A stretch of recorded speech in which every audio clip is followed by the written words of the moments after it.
विवेक अपने दोस्त भास्कर से मिलने आता है।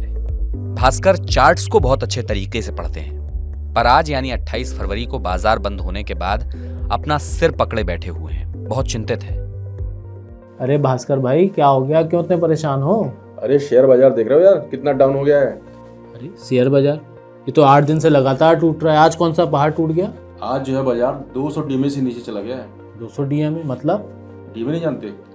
डीएमए का मतलब होता है डेली मूविंग एवरेज, और 200 डीएमए जो बाजार के पिछले 200 दिन की कीमत का एवरेज होता है, मतलब ये लॉन्ग टर्म का एवरेज होता है।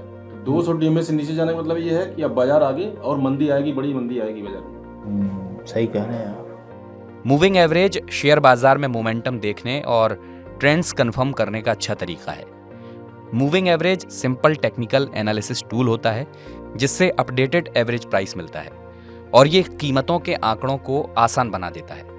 मूविंग एवरेज 5 दिन, 10 दिन, 50 दिन, 100 दिन, 200 दिन और 1 हफ्ते जैसे किसी भी फिक्स्ड टाइम फ्रेम के लिए होता है।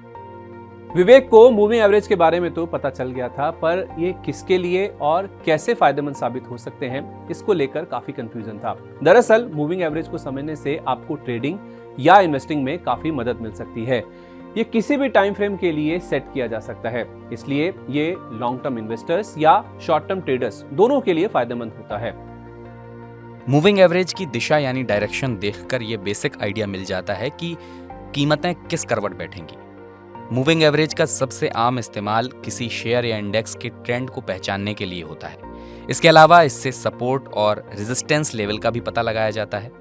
मूविंग एवरेज को लैगिंग इंडिकेटर कहते हैं क्योंकि ये उन इवेंट्स पर रिएक्ट करता है जो पहले ही हो चुके हैं। मूविंग एवरेज वैसे तो कई तरह के होते हैं, लेकिन इनमें सबसे मेन है सिंपल मूविंग एवरेज यानी SMA और एक्सपोनेंशियल मूविंग एवरेज यानी EMA।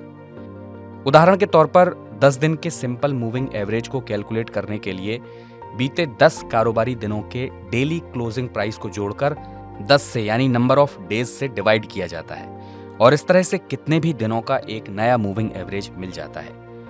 दूसरी तरफ एक्सपोनेंशियल मूविंग एवरेज यानी EMA का कैलकुलेशन थोड़ा मुश्किल होता है।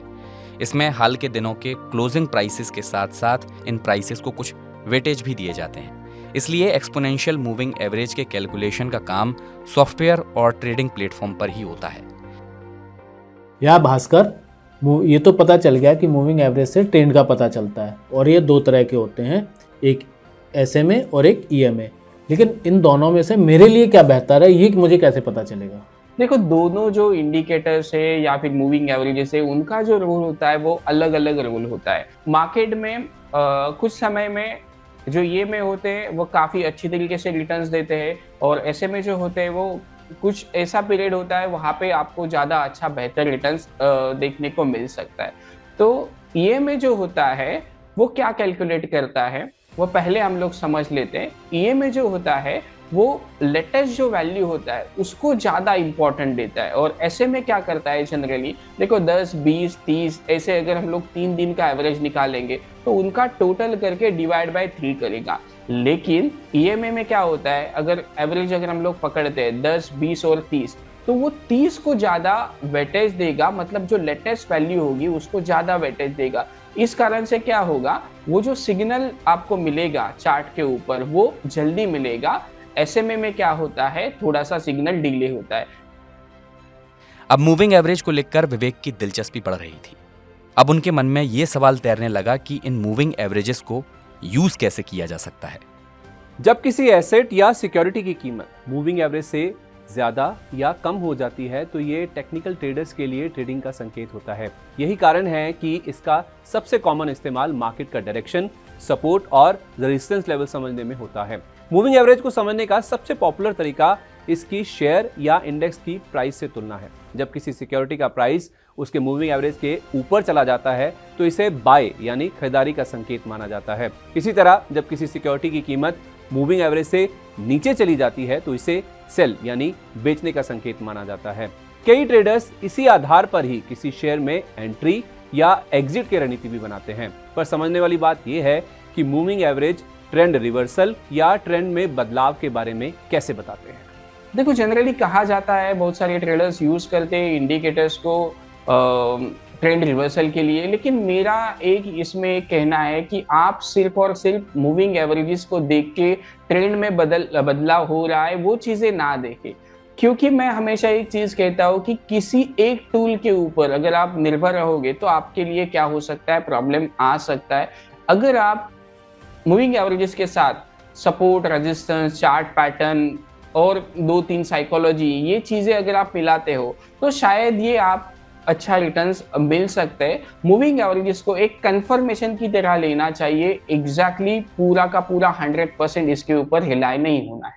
दो तरह के मूविंग एवरेज क्रॉसओवर बहुत फेमस हैं। एक है गोल्डन क्रॉसओवर और दूसरा है डेथ क्रॉसओवर। पहले गोल्डन क्रॉसओवर को समझ लेते हैं। जब 50 दिन का मूविंग एवरेज किसी 200 दिन के मूविंग एवरेज को नीचे से ऊपर की ओर कट करता है, यानी इंटरसेप्ट करता है, तो उसे एनालिस्ट और ट्रेडर्स एक बड़े तेजी के संकेत के तौर पर देखते हैं। एक्सपर्ट्स या तकनीकी जानकार इस पैटर्न को गोल्डन क्रॉसओवर कहते हैं। अब डेथ क्रॉसओवर, जब 50 दिन का मूविंग एवरेज 200 दिन यानी मेजर लंबी अवधि के मूविंग एवरेज को ऊपर से नीचे की तरफ काटता है या गिर जाता है, तो उसे डेथ क्रॉसओवर कहते हैं। ये एक बड़ी मंदी या गिरावट के संकेत के तौर पर देखा जाता है। यार भास्कर, अब अच्छी बातें मुझे सारी समझ में आ गई, लेकिन ये मूविंग एवरेज की कोई कमियां या इसकी कोई लिमिटेशन भी है? जी डेफिनेटली, अगर हम लोग देखेंगे तो मूविंग एवरेजेस होते हैं उसमें लिमिटेशन काफ़ी होती है, क्योंकि वो थोड़ा सा लैगिंग इंडिकेटर की तरह हम लोग देखेंगे। कुछ जो एवरेजेस होते हैं वो अर्ली सिग्नल्स देते हैं, लेकिन बहुत सारे चार्ट्स के ऊपर जब हम लोग एवरेजेस प्लॉट करते हैं तो हमें ये चीज़ देखने को मिला कि प्राइस पहले आपको इंडिकेट करेगा, बाद में जाके एवरेजेस, मतलब बहुत मोमेंटम मिस हो जाता है और रिस्क रिवॉर्ड जो होता है वो फेवर में नहीं होता है। तो मेरे हिसाब से थोड़ा सा इसमें खामियां है। देखो, नए ट्रेडर को इनको एक सपोर्ट की तरह यूज़ करना चाहिए, ज़्यादा इसके ऊपर रिलाय नहीं करना चाहिए। तो इंडिकेटर्स अगर आप जो भी कुछ यूज़ करे हो, एवरेजेस या फिर जो भी कुछ लीडिंग इंडिकेटर यूज़ करे हो, तो आपको एक चीज़ का ध्यान रखना पड़ेगा कि प्राइस को पहले प्रेफर करना पड़ेगा, बाद में आप जाके एवरेजेस या फिर इंडिकेटर्स देख सकते हैं। अब आप समझ गए होंगे कि मूविंग एवरेज क्या होते हैं, इसके क्या फायदे हैं, कैसे इस्तेमाल होते हैं और क्यों भास्कर बाजार बंद होने के बाद अपना सर पकड़कर बैठे थे। तो कुल मिलाकर अगर आप भी टेक्निकल ट्रेडर हैं और शेयर बाजार से कमाई करना चाहते हैं तो आपको इस बात का ध्यान रखना चाहिए कि किसी भी शेयर में ट्रेडिंग या निवेश करने से पहले आपको मूविंग एवरेज के बारे में जरूर समझ लेना चाहिए।